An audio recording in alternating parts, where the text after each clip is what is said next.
Rich Roll, thank you so much for being here. It's been a while. I really appreciate you letting me do this video. How's it been for you during the lockdown, and how has it changed your lifestyle? Thanks for having me. It's great to see you. Good to connect with another human being while we, all try to figure out how to navigate this crazy moment. I would say that we're in a very privileged place. Like I just want to, kind of check that initially coming out of the gate. I'm at home. I've got all four kids here, and we've been hunkered down for, I don't know, 8 weeks, 9 weeks at this point.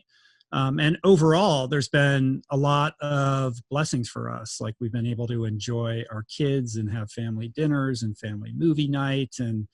And I'm very privileged in that, I already work from home and I can continue to pursue my vocation from the shipping container that you see here. But still, emotionally, it's a challenge. The uncertainty, grappling with, what this might mean in a long-term sense, I think, weighs heavily on myself. I'm sure it does for everybody. So, I'm very human too. And I've had my moments. A couple of days ago, I went into a little bit of a depression sinkhole, but overall, we're actually doing really well here. And, I'm a bit of an introvert. So my day-to-day lifestyle is relatively unchanged from what it would be normally, with the exception of not having people come over to my house to do podcasts from time to time and not being able to go and see my friends like everybody else. Well, sorry to hear that you've had your fair share of down days. I guess it speaks volumes about the effect of lockdown when people like, even yourself are saying you're affected. And I know you spoke to Dr. David Katz recently about this issue. What do you think about the effect of lockdown on issues like mental health? Well, I do think it's important to take the virus seriously and to enact whatever measures individually and socially that are required in order to mitigate the damage that this disease is causing people. People are dying. People are getting very sick. I have personal friends who've contracted the disease who live not too far from me. So it's in my, immediate awareness and consciousness. So I don't think that, I'm of the mindset of just, let's just get back to normal. I'm very much in a protective state right now, trying to take care of my family and my children and pursue all the measures that have been advised, like wearing masks and, we disinfect our groceries and do all of that kind of stuff. But at the same time, to echo that conversation that I had with Dr. Katz, who I think made a lot of sense, is very rational in how he's thinking about this. In order to really evaluate the best course of action, we need to calculate all of the ramifications of these social measures that we're undertaking in totality. And that means grappling with the long-term mental health implications of people that have been sequestered for too long, the fact that there are people who are in abusive relationships that they can't escape from, the fact that people are losing their jobs and are unable to pay their rent and make a living. The cascading downstream impact of this exceeds the simple immediate threat of whether or not we contract the disease and get sick. And I think that we need a well-reasoned, evidence-based strategy for how we emerge back into the world. And I'm not a virologist. I'm not an epidemiologist. Far be it from me to be the person to propose what that strategy is. But my hope is that the most expert and well-trained, brilliant people in this field can come together to come up with a strategy for how we're going to basically, dip our toes back into society and, engage with each other in a responsible way so that we're not just in an immediate standstill. Of course, it's important to flatten the curve. And we've seen massive global cooperation in our efforts to do just that. But as David Katz so eloquently pointed out, flattening the curve doesn't immunize you from getting the disease. It simply delays the timeline for that. And short of herd immunity or waiting for a vaccine to arrive, we're going to have to find and figure out a way to basically emerge from our homes in a responsible way and resume some semblance. I don't want to say normalcy, because my hope is that we forge and create a new normal, and we can get into the broken systems that I think need immediate redress right now. But on some level, people need to make a living. They need to be able to responsibly interact with each other for their mental and emotional well-being. And as far as I can tell, it remains to be seen how exactly we're going to do that. I'm just wondering if you think it's symbolic of our society that we only focus on the short-term health effects of the virus, like the death toll, rather looking at maybe the broader issues like the mental health effects and the economic ramifications.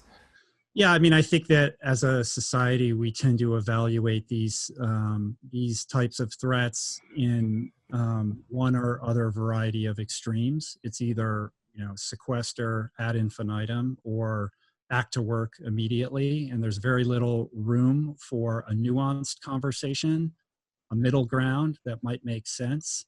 This is something that I spoke with Charles Eisenstein about maybe a month ago on the podcast. In terms of how we think about this type of threat being the virus versus the other types of threats that our society grapples with, like homelessness and hunger and mental illness and the like. And I think the differentiator, as Charles pointed out, is that with respect to whether it's a virus or it's drugs, we can easily identify an enemy, and we can rally around combating that enemy. So it's a very kind of tribal, warlike mentality, like we're going to war against the virus or the war on drugs. Whereas these other issues that are killing people at perhaps a larger or more extreme rate don't get the bandwidth or the attention because it's more difficult. They're more elusive. They're less easily defined, and we can't as easily define who the antagonist is, so we can't go to war against it. I completely agree. And have you got any tips for people stuck indoors, maybe a little bit lonely, emotionally affected, maybe mental health creeping in? What would you say? Somebody who's kind of overcome adversity. Yeah, I mean, I think without minimizing the severity of the threat and being sensitive to the fact that people are going through a lot right now, it's really hard. I think it's also important to try to identify the opportunity in this experience, this collective global experience. I mean, in my lifetime, there's never been a situation in which everybody was mandated and required to actually just stop and slow down. And it's very uncomfortable. You have to sit with your thoughts. All of the kind of commitments and obligations of our day-to-day life have faded away. And we are demanded to be present with ourselves. And that's frightening for a lot of people.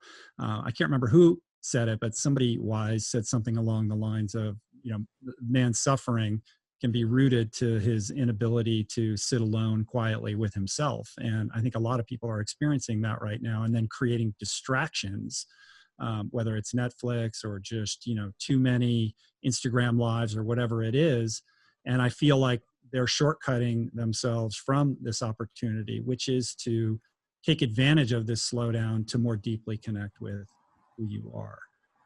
I completely agree. And I want to talk about plant-based nutrition. This is a lifestyle that you've been living for over a decade. It's a bit of a content pillar. You talk about it on your platform a lot. It can boost immunity and can help prevent a severe course of COVID-19. Can you just give a soundbite about this? And how do we talk about this lifestyle issue without putting people off during this time of global emergency? Well, I think I would preface my answer to that by saying, in the broadest sense, it's important right now that we do everything, that we endeavor to take care of ourselves to the best extent possible. This is not the moment to just sit on the couch and eat Cheetos and wait until it passes.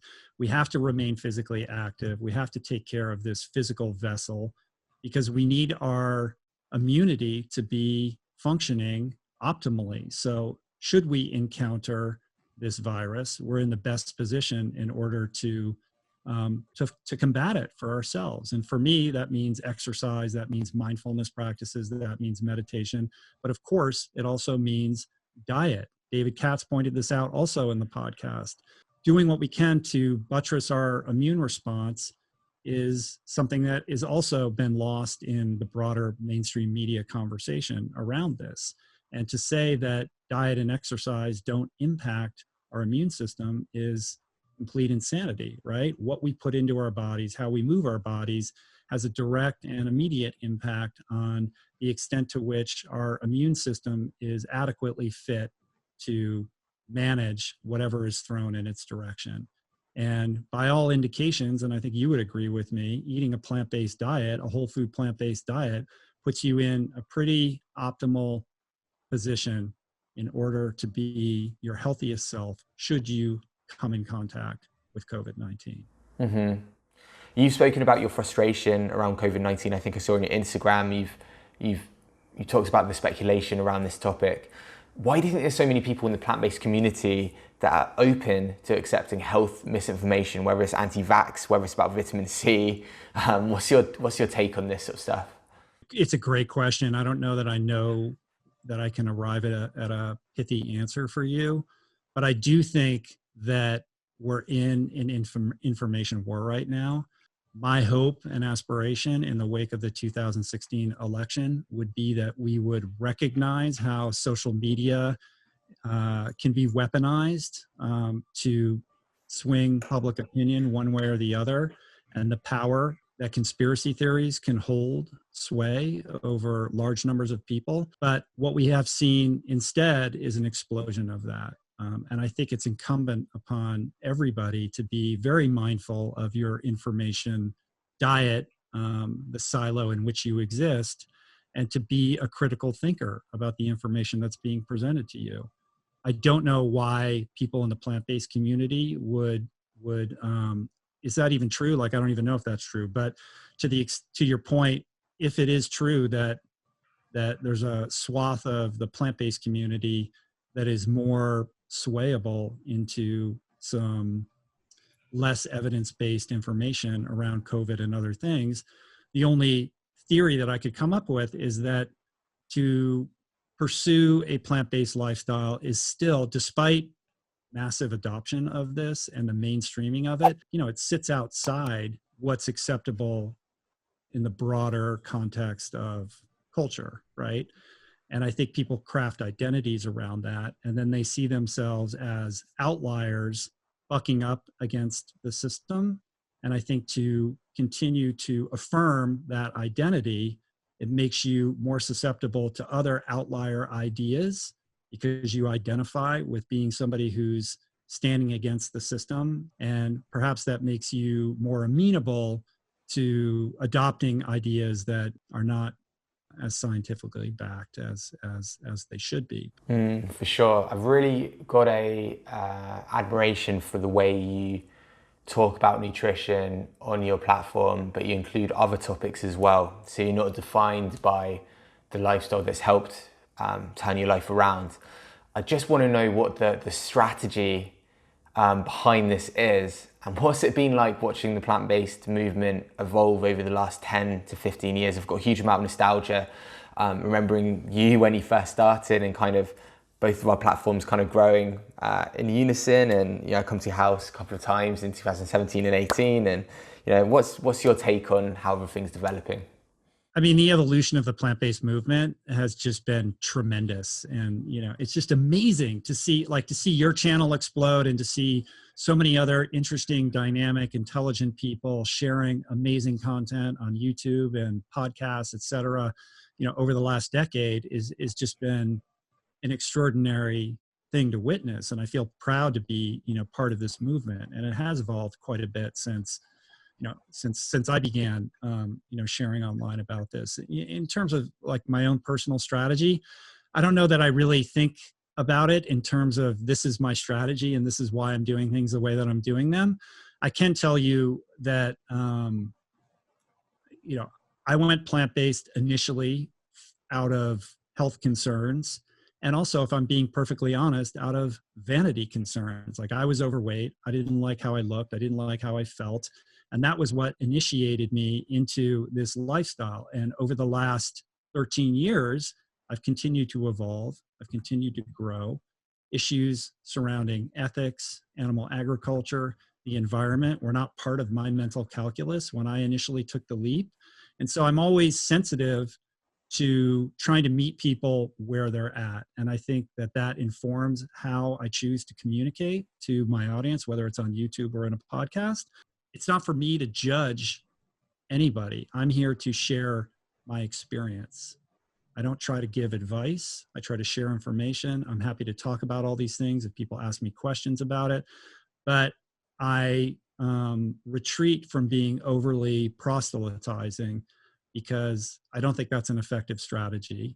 And I think people respond better when you share from the heart and you do it with honesty, authenticity, and integrity. So those are the kind of things that I think about when I'm choosing my words, and I try to choose my words carefully around these things. And I would add to that, that I went plant-based so that I could get my life back. So I didn't see it as an end point in my evolution. That was just the starting point. And the podcast has been an exploration of how I can continue to grow in a wide variety of other areas, building upon what I've learned as a result of being plant-based, my interest in the ethics around how we treat animals, the impact of our food choices on the environment, and then how we can grow emotionally, mentally, and spiritually so we can be our most fully integrated, authentic selves. For me, it began with food. For others, it might begin with something else. Everybody has their different starting point. But I think to be a holistically fully integrated individual, we have to look at our lives from all of these vectors, not just through the prism of nutrition. So that's why I kind of cast a wide net and have this, large aperture in the types of conversations that I try to have on the podcast, because everybody has a different entry point. One person will speak to somebody in a very particular way, and another person, they might not be able to hear it. So I'm always having different people on to try to kind of appeal and enlist to the most number of people so that I can engender trust in them. And then when I hit them with something that's really outside of their comfort zone or a brand new idea, they're in a place where they're more open to kind of hearing the message that I'm trying to express. Definitely. And you're on so many platforms. You've got the Rich Roll podcast, you're on Instagram, I see you posting, just killing it then, and YouTube, obviously, Facebook, and how are you kind of juggling all of these things, and what's been the most challenging during the pandemic? The biggest challenge for me during COVID-19 has been transitioning the podcast from in-person live conversations to using platforms like Zoom and Zencaster. I got into podcasting because I really want to meet these people. I want to connect with them. And I think something that I do on my show that perhaps sets me apart or makes me a little bit unique is that I'm all about the emotional connection. And in order to create that emotional connection with the guest, I have to sit across from them and look them in the eye and figure out how are we going to, synergistically link up so that we can create an experience for the listener. So now that it's on digital platforms, it's harder for me to be enthusiastic about that because, I want to meet these people in person. I want to have the experience of being in their presence. And like everybody, I've had to adjust, and I'm doing that as gracefully as I can. But I will say, it's not my favorite thing. Like for me, the gold and the gift in the podcast is meeting these new amazing people and then having them as part of my life. So we can't do that right now. I accept that. It's fine. But I'm looking forward to when I can invite people over to my home again soon, including yourself, Klaus. Thank you very much. I really, really appreciate that. One question I wanted to ask, and you kind of touched on this before, but do you think there'll be any silver linings during this pandemic? I mean, if there is a silver lining in this COVID-19 pandemic, and I think there is, it's that it's shining a very bright light on many of our broken systems right now that need redress. And at the top of that list is animal agriculture, the ills of animal agriculture, the extent to which animal agriculture is creating massive environmental destruction and upheaval, the extent to which animal agriculture foments and creates these zoonotic diseases that we're seeing right now. These are broken systems. We need a new way. And we actually have a new way. It's right in front of us. I don't have to tell you, Klaus, we're all eating a plant-based diet. We're healthy. We feel good. We no longer need to bail out these industries, take care of them, and patronize them, because there is a better way. So it's time. If there is a moment right now, there's massive widespread awareness of the ills of factory farming. And my hope is that this will be a nail in the coffin of an industry that needs to go away. My hope is that we will emerge from this pandemic better than when we entered it, more informed with the information that we need to deconstruct the systems like animal agriculture that are perpetrating harm on the planet and killing all these animals and fomenting disease, and invest in more sustainable solutions for personal health and for the environment. This is our moment. This is our opportunity. Do not let it pass. And that is something that I say with great sensitivity for people that are having a hard time right now. So if you are depressed, if you're feeling paralyzed or lonely, it's okay. This is a natural human reaction to an extraordinary, unprecedented situation. So don't beat yourself up about it. This too shall pass. Understand that you're having a human response to a very strange predicament, and try to do the work required to take care of yourself. Get a lot of sleep, eat the good plant-based foods, try to move your body in whatever way you can in your particular circumstance. Try to stay out of fear, disconnect from the things that you can't control, like the economy, etc. And double down on the things that you can control, your emotional and mental response to what's happening. Carve that time out to finally begin that meditation practice. Journal every day. And here's a big one: do a gratitude list every day. No matter where we are on this spectrum, there are all things that we can be grateful for. And gratitude is a practice. It doesn't come naturally to me. It's something that I have to constantly remind myself of. But when I'm in the habit of engaging with the truth of my circumstances and the many things that I have to be grateful for, a lot of that load lightens and I feel better. And that makes me a better servant to the people that I care for and that rely on me.